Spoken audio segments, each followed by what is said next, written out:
Go and get actors, get get everyone in your crew, everyone who's in part of your team as hungry as you are to make this, to have a point to prove, and then everyone will be pulling in the same direction. There'll be no negativity. Hey, what's going on, everyone? Welcome to Natter with Nilan. If you're enjoying this series of interviews, drop a like on the video, comment down below with what you think, and subscribe to the channel because there's lots more content to come, and then you'll be notified every time I upload something new. Today, I'm going to be chatting to the actor, writer, and director, Lee Armstrong. And here he is now. Lee, welcome to my channel. Thank you very much for being here. Hello, thank you for having me. You're very welcome. How are you? How have you been? It's been an incredibly difficult year for everyone, but how have you been holding up?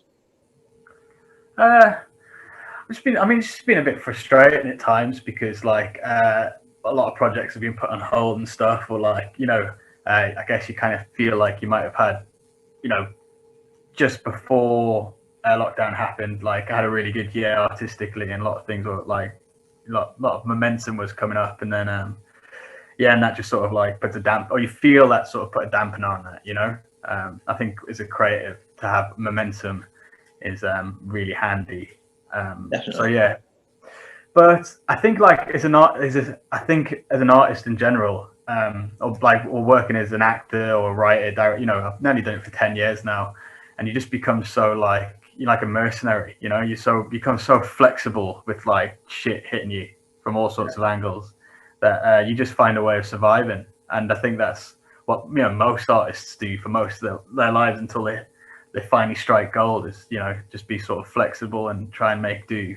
So it's just a new obstacle to throw at us. That I think of all the industries, the creative industries are probably the people who are able to deal with it the most, because we're so used to shit like this, So yeah, no, definitely. I mean, I don't think any of us could have seen the sort of impact to film and TV, especially in the early parts of COVID. I don't know if you remember, this time last year, nobody really knew what was going on with film and TV or what was going to happen. And there was a lot of scaremongering going on, and sort of people were being told to find other avenues of work. And yeah, it was a very strange and confusing time. But I think after the first lockdown, once the COVID protocols were introduced, film and TV resumed, and it hasn't stopped from there, which has been really great. And I hope in terms of employment and sort of giving opportunities back, the industry is able to continue to do that, hopefully to a level of normality at some point soon. But you mentioned just now about, being an actor, a writer, and a director. Of course, you do all of those disciplines. So out of all of them, which one came first, and what was the story behind that? Professionally, acting, I guess. I was having this chat with someone the other day, a mate who was when did you realize you wanted to do stuff like this? And it's kind of weird, and I don't want to sound because I'm not a very spiritually sort of guy, but I think I was just born to make stuff and be creative. I've got very early memories of us doing stuff that actually is probably a little bit weird, and all my mates from school, I went to a normal sort of we call them council schools, but when I first moved to London, people were you can't call it a council school, it's a state school. Okay, right. Cool. But we call it council schools up north. Oh, right. Well, I did it in Newcastle, did in Newcastle. But anyway, but they, we sort of, where was it going? But yeah, so anyway, they've got lots of stories of me acting very daft, where, wearing stupid stuff at school and things like that. And I just think it's always been part of us. And I think it kind of has to be, because otherwise, why wouldn't you just go and do another job where you can get, because you work so hard at this job, and it's very hard to make money out of it. Why wouldn't you just go and do another job unless it was your calling in life? So it's really odd. So acting. So back to the question. Yeah, so I started out as acting. I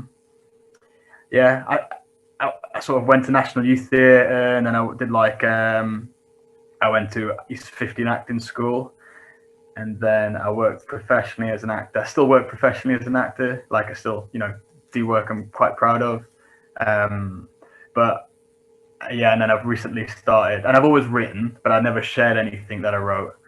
And then a few years ago, I realized I wanted a bit more autonomy creatively, and I wanted to start making my stuff, because as an actor, you don't really get a choice of the work, you know, unless you become huge, you don't really get a choice. You take the jobs that come along.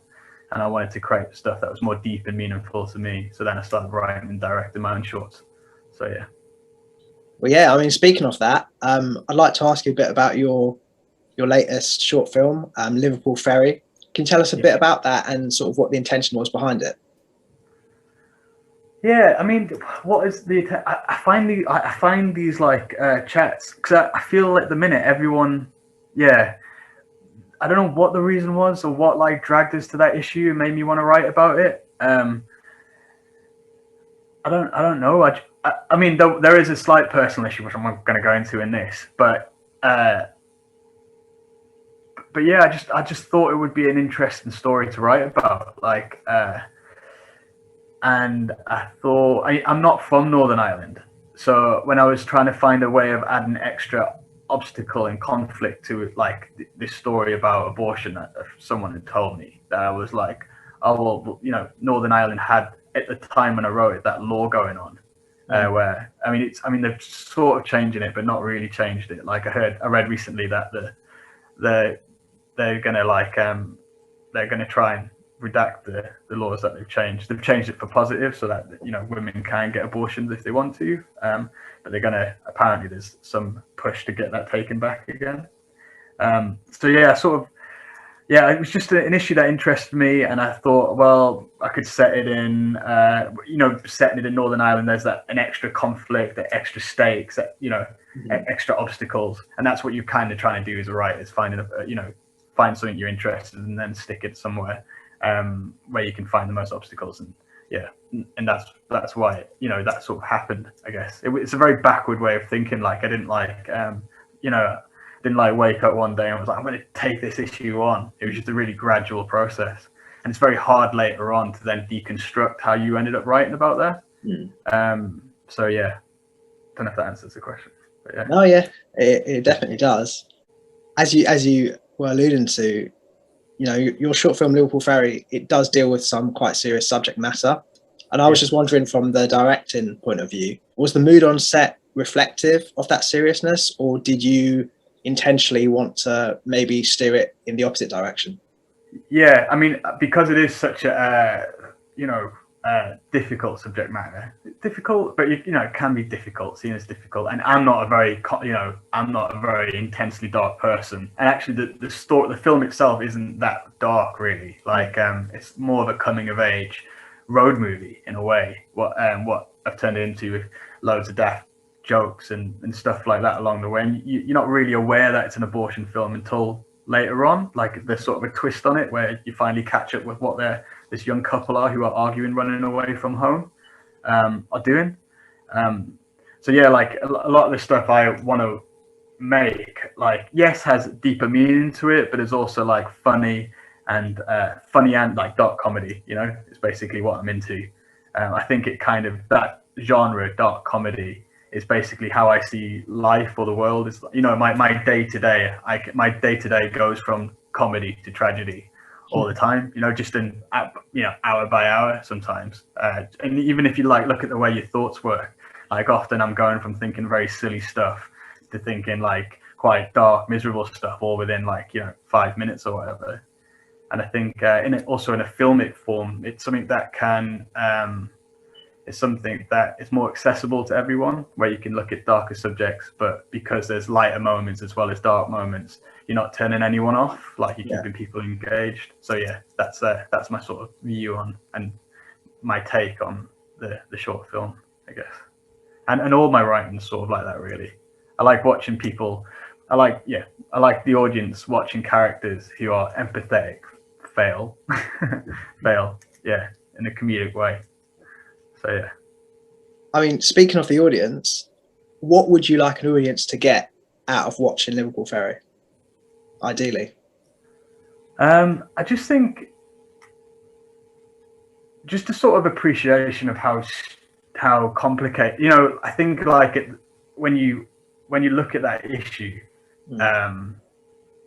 it's very easy to like just be like, oh, that's terrible, but to actually like think about what the logistics behind what then women have to overcome, or what they've got to put themselves through to get something done. That's a personal decision, and it could be life changing, and can happen to someone as vulnerable. I mean, this happens to 18-year-olds in the short film, but someone as vulnerable and as naive as two 18-year-old kids, really. So just to like give the opportunity for people to put themselves in the shoes of these women going through this, and sort of be like, oh, actually, yeah, that is pretty bad that we do that, and maybe there's an opportunity like to have a more like adult debate about the issue, I guess. Yeah, I was going to say, did you maybe want to change the perceptions around teenage pregnancies or abortion in general? Yeah, I think that's like a really hard thing to do, and I don't think a short film's going to do that. Like, I think if you've got a certain view on abortion or whatever, that's something that's going to. But it was more just just opening the door more than anything else. I don't think anyone's going to watch this short film and their perception on abortion is going to change. Like, that's something that's part of your culture or ingrained in you or whatever. But I just think to increase an empathy towards people who have had an abortion, like, I think that's the first. That's all you can do, really. Not to criminalize them, Yeah. If you don't want to have an abortion, that's your, if you think abortion's wrong, that's your personal decision in life, and that's fine. When you get pregnant or your partner gets pregnant, they won't have an abortion, I think one of the great things about film and stories in general is they can take a very serious issue and change the minds of people who maybe were set either one way or the other, because they do humanize the characters in the story, and they just, without it being too strategic, I suppose it just shows you that the human levels when it comes to decisions and the paths and the choices that people take. So I think it's a very powerful tool. And I don't think you should underestimate what your short film could do to an audience, on whichever side that they land on any particular issue.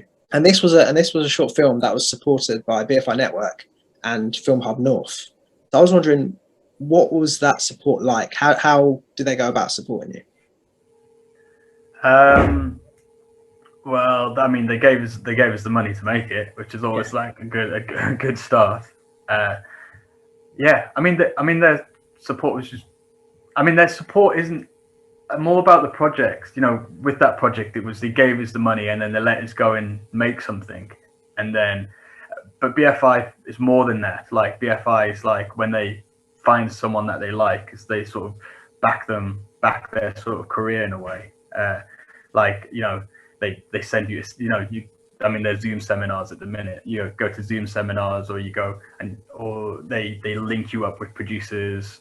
BFI is more than just one project. It's sort of like a gradual investment in talent and sort of nurturing in a way. And that's what I've sort of felt off BFI. And Roxy, who is my sort of northern executive talent, she's been wicked, and sort of like making sure that I have opportunities to meet people who I wouldn't normally be able to meet, and learn from them as well. So yeah, that's sort of that's what I like about BFI. It's not just giving you the money; it's about a gradual nurturing of you in a way. Yeah, you mentioned Roxy. I want to give a shout out to Roxy McKenna, who obviously put us in touch with each other. Having been through the process of having made a short film with BFI funding and BFI support, if someone was about to start to go through that process with their own project, are there any lessons and are there any advice that you've got, looking back, thinking, oh, you should definitely do this or you shouldn't do that? Or because I think, as you say, the funding is just a part of it. Yeah. But there is a lot more to it. And I mean, I know that the funding window opens. Yeah. I'm sure they're going to be inundated with applications for various different projects. And I was just wondering whether there was any sort of insights into into how to make the most out of the support, really. Yeah, but I think just getting a good script's the first thing, like making sure you're sending like a fully formed script that's really good. I mean, because that's what they want to do, is back good stories. So if you've got a good stories and you're passionate about it, just make sure the script's really, really tight before you're applying.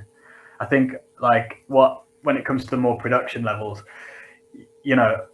especially on short films, what my experience is that it's best, and actually with all my short films, not even with BFI, is to make sure that the people in your crew are as hungry as you are. Like you're not picking, don't go and pick a DOP who's got loads of experience, who's going to be looking at you like this is just a favor he's doing you. Don't do that. You know what I mean? Because when you get on set and you start running over a little bit, I know you're not meant to run over, but when you do run over and he's like, actually, let's call it a day, then your final product's going to fail. So go and get actors, get everyone in your crew, everyone who's in part of your team as hungry as you are to make this, to have a point to prove. And then everyone will be pulling in the same direction. There'll be no negativity. And that's what I sort of did and sort of kind of learned. I sort of did it by fluke in some ways. I mean, but that's definitely a lesson I've learned. Even your actors as well. That's another thing. Like Saoirse is a phenomenal actress, but she'd been doing Derry Girls before that. And Derry Girls is a very sort of very specific type of comedy acting. It's quite a big performance, but she's got more than the ability to go and do a very sort of straight down the line, be a very dramatic actor as well. And I think she had a point to prove, herself. Like she wanted to show that she was more than just a comedy actor, that she could do this as well. And also she was hugely invested in the subject matter as well. So just get people who are really interested and really like committed to your project, not specifically people who are like bigger names or more experienced than you. I don't think that always works. So yeah, I mean, I definitely think that's fantastic advice. Surround yourself with, as you say, hungry, passionate people. I think that's something that people should definitely do more of. It's difficult to find them, but I suppose if you do have them around you, recognize that and appreciate that, and keep them close. Hold on to them. Yeah, keep them close. Exactly. Yeah. You're an incredibly busy guy. What's coming up next for you? Have you got any projects that you're allowed to talk about? No, not really. No, I mean, I've got a feature film that we're sort of in the development of, but can't really tell you anything about it because it's in development. So hopefully that'll work out. And then, I can come on here in a year and a half's time or something and be like, whoa, we shot it way. But yeah, that's sort of, the scripts, we've sort of got everything sort of ready for that to go. So yeah. Is that something you're directing as well? Yeah, hopefully, yeah. Sort of writing and directing. Probably, I mean, I've got a short film as well, which might be good to try and do in the meantime. While we're sort of, again, the problem is with stories, I don't want to tell anyone them. So so I can't really tell anyone about them. So we've got another short film as well, which I'm hoping to sort of shoot in that 18 months. And acting, the sort of acting industry is just, auditions are starting to pick up again. So hopefully I'll have something soon. But I'm doing an audition at the minute, which I've got to shoot Monday morning, like a self-tape. Like over Zoom? No, it's like a self-tape. I've done a few Zoom auditions, which are kind of like, awkward. But yeah, I kind of prefer the self-tapes, to be honest. You've got a bit more control over what people are seeing, rather than with the internet connections and stuff like that. It can be a nightmare. But yeah, definitely. I mean, well, listen, I hope all the top secret stuff goes well. I look forward to hearing about it at some point. For the audience out there that are really interested in finding out more about Liverpool Ferry and in all the other stuff that you're doing and is going to come out in the near future, where can people follow your work? You're on social media. Yeah, I mean, you can find me. I think you can find me on Twitter. I'm not like a massive Twitter dude, but like I do sometimes get drunk and go on there and write pretty inappropriate stuff. So you're more than welcome to come follow me on there. And then when I have actually got stuff out, I do put it on there. So you can follow me on there. But I'm not like, I haven't got a big social media presence. I should do, because that's the world now. But I'm too. I can't. Yeah, it just makes me feel bad. Twitter. You know what I mean? Why does it make you feel bad? Oh, it's just everyone. I just feel I just feel like it's a lot of people moaning all the time. Like it's just like everyone's being either like no matter what side of the debate you're on, someone's just shouting at each other. Do you know what I mean? Like, and I sometimes think, and people are so cruel on there. And I'm not like, you know, I've been on there before and been totally sucked into being like a keyboard warrior in that. Right. And I think like, yeah, it just can be a bit like nasty sometimes. And I think like that wouldn't happen in a pub. You know, people would in real life, it doesn't play out like that. Yeah, because, you know, people would be more careful with the words they say to each other and more diplomatic. And I think that's how it should be. But instead, and also the thing is with Twitter is you forget that like someone can be nasty to you on there and people and but it's just social media, why does it matter? But actually like you can still be thinking about that for like a few days later. Like it can really ruin your mood. Like for what? So it's like, well, what's the point in being on there if I'm going to take something that someone doesn't really mean, or, you know, hasn't got the bottle to say to my face, and I'm going to have to deal with it for like a week later in my head. So yeah. Well, we'll put the links to Lee's Twitter in the description below, so you can follow him. And yeah, when he decides to show up and go, you know what, today I'm going to have fun, and I'm gonna you know, just talk about what I want to talk about. Then yeah, you can be there to follow all that excitement. Yeah. Lee, thank you very much for your time. I really appreciate this chat, and yeah, I think you've brought up some really cool, interesting points. I think our audience would really appreciate it as well. So yeah, massively thank you for your time. No worries, dude. Guys, drop a like on the video if you've enjoyed it. Comment down below if you've got any thoughts or questions, and subscribe to the channel because I've got loads more interviews coming up. And yeah, you'll be notified every time I upload one. So yeah, Lee, thank you once again.